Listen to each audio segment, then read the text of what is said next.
What up, doe? Welcome to the D. From the concrete of Gratiot to the hustle of 7 Mile.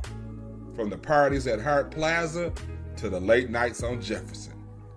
This is Detroit Tales and Stories, where the Motor City's realest stories come alive.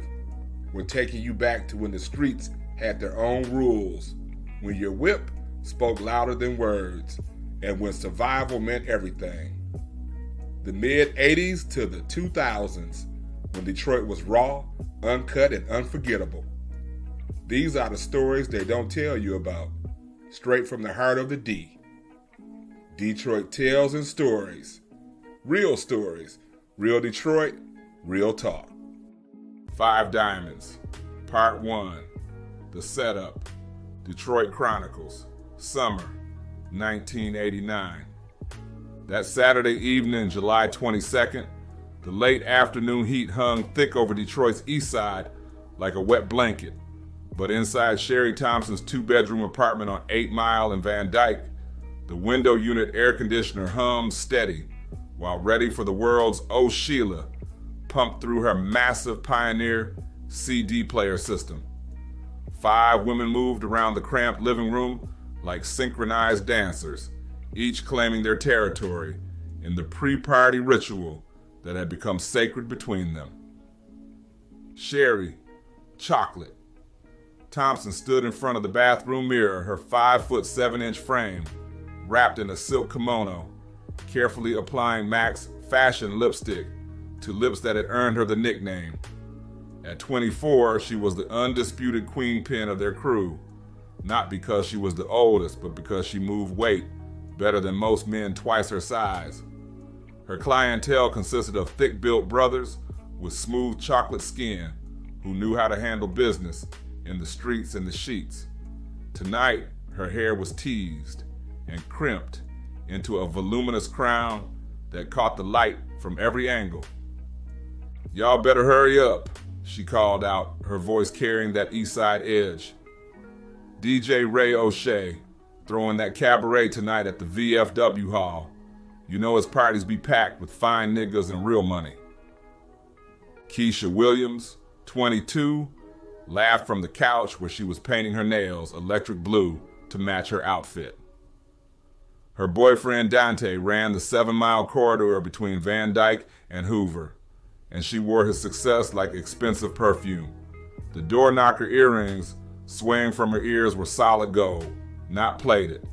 Her relaxed hair fell to her shoulders in perfect waves, each strand laid to perfection from her weekly appointment at Diane's on Mac.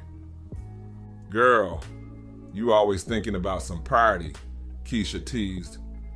"What happened to that fine nigga from Palmer Park you was messing with?" "Jerome, please." Sherri rolled her eyes while adjusting the gold nameplate necklace spelling out chocolate in script letters. "That nigga was all flash and no substance. Had a pretty BMW, but his pockets was light. You know I don't do broke. Pretty boys." Monique, Mo Davis, 26, emerged from the bedroom wearing a bright yellow Adidas tracksuit that hugged her curves in all the right places. Her Jerry curl was fresh from the shop, still holding that wet look shine that caught the light when she moved.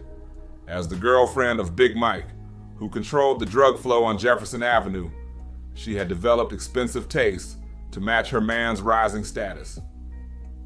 "Speaking of fine men," Mo said, adjusting her thick gold rope chain, "Dante's cousin Rico been asking about you, Keisha. Bitch, you might want to think about upgrading." Tanya, T. Johnson, 19, looked up from where she sat on the floor, lacing up her pristine white Reebok classics. She was the baby of the group, but carried herself with the confidence of someone who had seen too much too soon. Her boyfriend Tony dealt out of the counter in Charlevoix liquor store where they bought their bottles, and she wore his territorial protection like armor. Her hair was crimped and teased into a magnificent halo that added 3 inches to her 5'4" frame. "Y'all always trying to play matchmaker," Tanya laughed. "I got enough problems with Tony's jealous ass." Last week that nigga flipped because I talked to the mailman too long.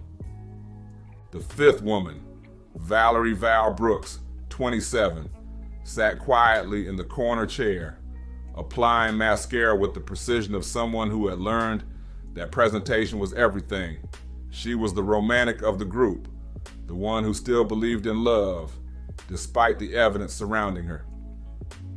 Her latest heartbreak had been Marcus, a married city worker who promised to leave his wife for 6 months before disappearing completely. Her relaxed hair was styled in a high ponytail with a dramatic side swoop that softened her angular face. "At least Tony claims you," Val said softly. "These Detroit niggas will wine you, dine you, spend their money on you, make you feel like a queen, then you find out they got a whole wife and kids somewhere." The music switched to Janet Jackson's Rhythm Nation, and the bass line vibrated through the thin apartment walls. Outside, they could hear the sounds of summer in the hood. Kids playing in fire hydrant water, someone revving up a customized Cutlass Supreme, and the distant sound of an ice cream truck playing its tinkling melody. Sherri studied her reflection one more time, adjusting the gold Cazelle eyeglasses that had become her signature. The red silk dress she wore cost more than most people's rent, hugging her curves while remaining classy enough for the cabaret they were hitting. Her outfit was completed with strappy red heels and enough gold jewelry to let everyone know she was getting serious money. "Y'all ready?" she announced. "We taking 2 cars tonight. Me, Keisha, and Val in my Benz. Mo and Tanya. Y'all can take Mo's Lincoln." Mo's eyes lit up. She'd been waiting to show off her brand new 1989 Lincoln Continental Mark 7, Big Mike's latest gift to her, painted candy apple red with custom wire wheels and tinted windows dark enough to hide whatever business needed hiding. "Bet," Mo said, grabbing her coach purse. "Let me get my bottle of Hennessy. You know they only sell setups at them cabarets." "I got some golden Champale in my trunk," Sherri said with a smile. "Poor man's champagne, but it tastes good and it's perfect for tonight." Golden Champale was the drink of choice in Detroit's black community, a sparkling malt liquor that gave you that champagne celebration feeling without the champagne price. The marketing called it "Live a little on very little," and for folks like them who had money but appreciated a good value, it was perfect for pre-gaming. Keisha stood up, smoothing her electric blue mini dress that perfectly matched her painted nails. Her door knocker earrings caught the light as she moved, and her Kangol bucket hat was tilted at just the right angle. "Girl, I've been ready. Y'all know I don't play about being fashionably late." Tanya jumped up, full of youthful energy. Her bright pink tracksuit was fresh from the mall, and she'd convinced Tony to buy her the matching Reebok Classics just for tonight. At 19, she still had that invincible feeling, like nothing bad could touch her crew. Val took one last look in the mirror, adjusting the gold hoops that complemented her emerald green dress. She learned to dress to hide her heartbreak, to put on a mask of confidence even when she felt empty inside. Tonight, maybe she'd meet someone real, someone honest. "Let's roll," Sherri said, grabbing her purse, a small clutch that contained everything she needed for the night. Lipstick, cash, her beeper, and a small .25 caliber pistol she'd nicknamed Little Bit. In their world, being beautiful and successful also made you a target. 20 minutes later, Sherri pulled her burgundy 1988 Mercedes-Benz 560 SEL into the VFW Hall parking lot on Harper Avenue, with Mo's candy red Lincoln right behind her. Before they even got out, Sherri popped her trunk and turned up her custom Alpine sound system. Public Enemy's Fight the Power exploded from her 4-amplifier setup. 2 15-inch subwoofers in the trunk, making the bass so deep it vibrated windows, 3 cars over. "Damn chocolate," called out Big Tony from 7 Mile, who was leaning against his BMW with a bottle of Remy Martin. That system still knocking like that. You know how I do, Sherri said, adjusting the volume on her Alpine 7909 head unit while opening her trunk to reveal not just the massive speakers, but also a cooler full of golden Champale on ice. More heads turned as going back to Cali started pumping through her system. Brothers from all over Detroit were gathered in the parking lot. This was as much a part of the Cabaret experience as anything that happened inside. Cars were status symbols, sound systems were bragging rights, and the drinks you brought showed your taste level. "Pass me one of them Champales," Keisha said, settling against Sherri's car. The sparkling malt liquor was ice cold and perfect for the humid Detroit summer night.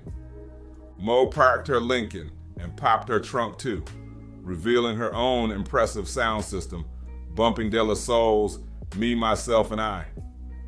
Tanya and Val grabbed bottles from Sherri's cooler, while Mo pulled out a perfectly rolled joint. "Y'all want to hit this before we go in?" Mo asked, lighting up the weed with a gold lighter that matched her rope chain. The 5 women stood in a circle between the 2 luxury cars, passing the joint and sipping golden Champale, while the bass from multiple car stereos created a symphony in the parking lot. Other groups were doing the same thing. This was Detroit cabaret culture, where the party started in the parking lot with the good music, good drinks, and good company. "Check out them fine niggas by that Cutlass Supreme." Keisha nodded toward 5 well-dressed men standing around a customized burgundy car with gold Daytons. "They've been watching us since we pulled up," Val observed, feeling her confidence rise with each sip of champagne. The tallest one, a smooth chocolate brother in an expensive silk shirt, walked over with the confidence of someone used to getting attention. "Ladies," he said with a smile that could melt butter, "y'all looking good enough to be in somebody's music video. I'm Damon." "We know we look good," Sherri replied coolly, though she was definitely checking him out. "Question is, can you afford to be in our presence?" Damon laughed. "I like confidence. What y'all drinking on?" "Golden Champale," Mo said, raising her bottle. "Poor man's champagne for rich women." "I respect that. Mind if my boys and I join y'all? We got some Hennessy in the car." The other 4 men approached. Marcus, with the green eyes and smooth talk. Jerome with the street edge and tattoos. Carlos with waves so deep you could surf them. And Rashid with the quiet intensity that made women curious. "Y'all look familiar," Keisha said, studying their faces. "Y'all from Detroit?" "Chicago," Marcus said. "We in town on business." "What kind of business?" Sherri asked, always the one to cut to the chase. The 5 men exchanged glances. Damon smiled. "Entertainment business. We dancers." "Dancers?" Tanya's eyebrows went up. "Like backup dancers?" "Not exactly," Carlos said with a grin. "We more like featured performers. We got a show tomorrow night at this spot called Watts Club Mozambique on Fenkell. All male review." The realization hit all 5 women at the same time. These fine-ass brothers were male strippers. "Damn," Mo said, taking a long sip of her Champale. "Y'all some bold niggas telling us that right off." "We ain't ashamed of what we do," Rashid spoke for the first time, his deep voice carrying confidence.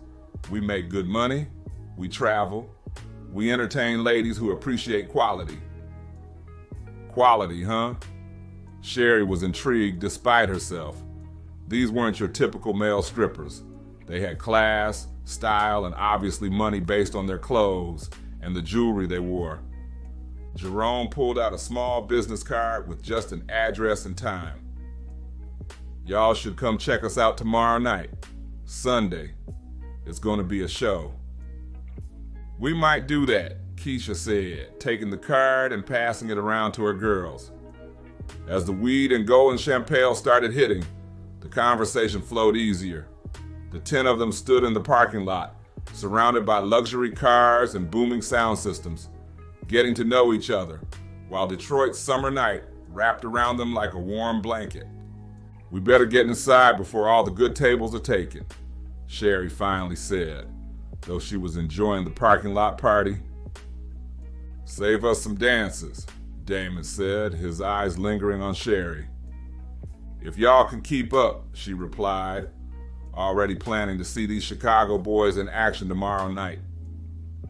Inside the VFW hall, DJ Ray O Shay had transformed the simple community space into Detroit's hottest underground party venue. His turntable sat at the front of the hall, flanked by massive speakers that made the bass vibrate through the floor.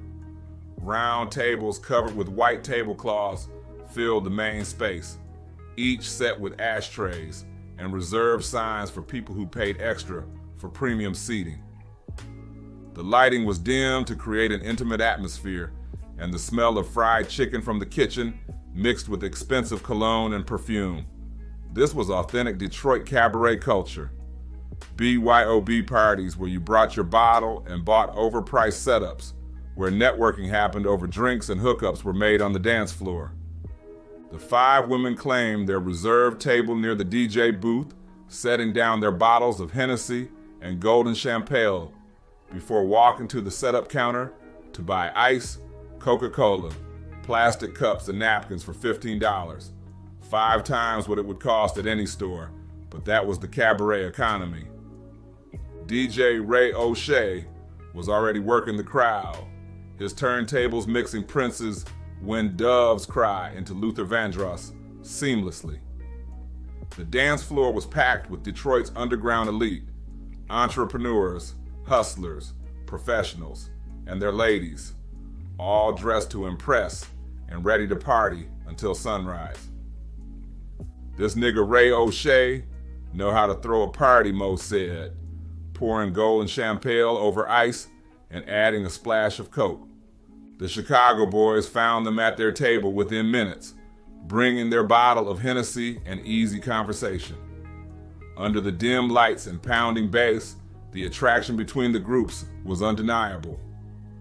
"So tomorrow night," Marcus said to Sherri during a slow song, "you really gonna come see us perform?" "Maybe," Sherri said, playing it cool while mentally planning her outfit for Watts Club Mozambique. "It's a different kind of show than this," Damon added. "More intimate." "We can handle intimate," Keisha said with confidence she didn't know she had. As the night wore on, the gold and Champale and weed from the parking lot mixed with the Hennessy and the hypnotic beats from DJ Ray O Shay's turntables. The 5 women found themselves drawn deeper into conversation with the 5 men, the attraction building with each song, each laugh, each shared story. By 2 a.m., when the cabaret was reaching its peak energy and people were taking commemorative photos at the backdrop in the corner, plans were solidified. "Tomorrow night," Sherri announced to her girls as they gathered their purses. "Watts Club Mozambique. Let's see what these Chicago boys really got." What none of them knew was that tomorrow night would change all their lives forever. That's another chapter from the Tales and Stories, fam.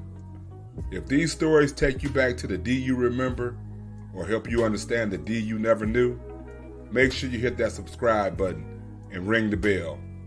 Drop a comment and tell us your Detroit story. What block you claimed, what party store you remember, what ride you were pushing. Follow us on the gram at Detroit Tales and Stories for behind-the-scenes content and rare photos from the era. Until next time, keep the D alive in your heart. Peace.